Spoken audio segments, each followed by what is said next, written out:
guys, welcome back to Rusty Autoholic Garage. This is going to be a great video. I got my NP231 Doubler kit in today and I am really excited to get it installed.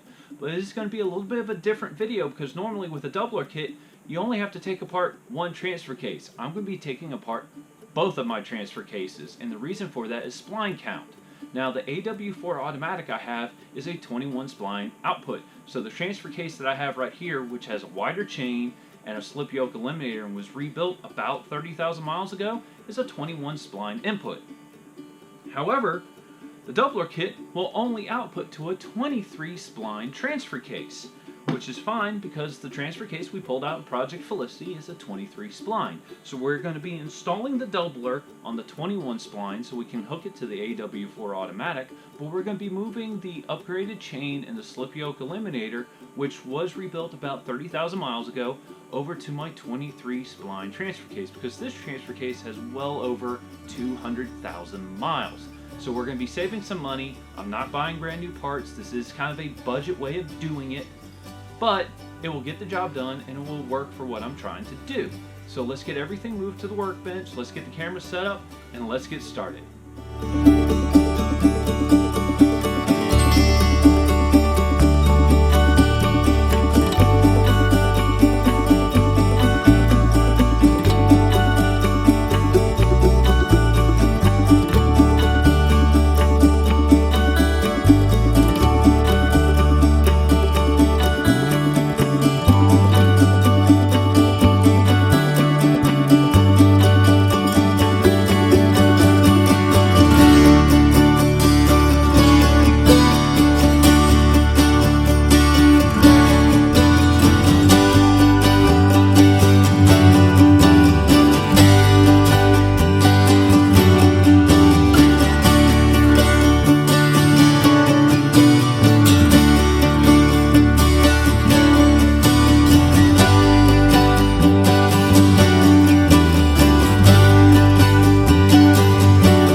Hey guys, didn't quite get as far as I wanted to on this. Ran into a couple of issues. I'm actually gonna contact the company that made this kit. This piece doesn't fit in like I would like it to. It's actually too tall by almost like 1/8 of an inch to 1/4 of an inch, and there's a ton of gap between here and here. But that I could kind of fix myself, and I wasn't too worried about it. But the other problems I was running into was, yeah, this goes on here. These were drilled out funny, and I can't get either of my plugs to go in there. But the bigger issue is this. This is the ring that couples onto the other NP231. I don't know if you can see it, but these screws are very much so away from the edge of this whole ring. And these two screws are right on the outside edge. And I can't get this to line up with my other NP231 transfer case at all. So I've got a couple of things I've got to figure out on this whole setup. So this is going to be another delay. But this actually does work really nicely, and I can show that. So what this does, so right now this is in a low gear, I believe. Or actually, this might be 1-to-1. Yeah, this is 1-to-1 right now. I had that backwards. And when you shift this right here, it will pull this sprocket up. And this is low gear. And this becomes very difficult to turn. But I imagine turning the gear underneath here on the outside would be very easy. So this part actually works really well. This slides right in here. I've already confirmed this slides into the other transfer case just fine. I just got to get some of these other issues figured out.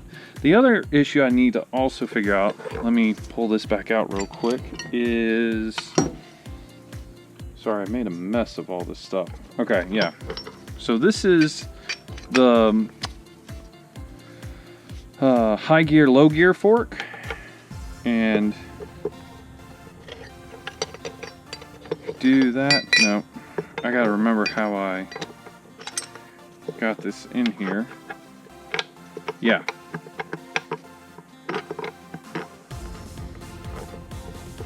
Okay. So this holds it in place. Yeah. So right now this is in low gear.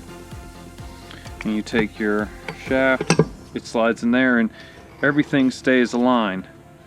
But as you can kind of see, this is way too high. So I've also got to figure out, do I need to cut this down?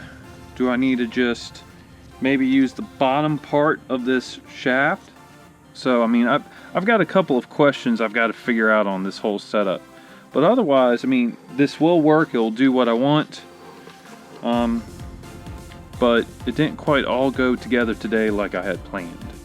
So anyway, stay tuned. Thank you for watching, and hopefully I'll get another video up soon.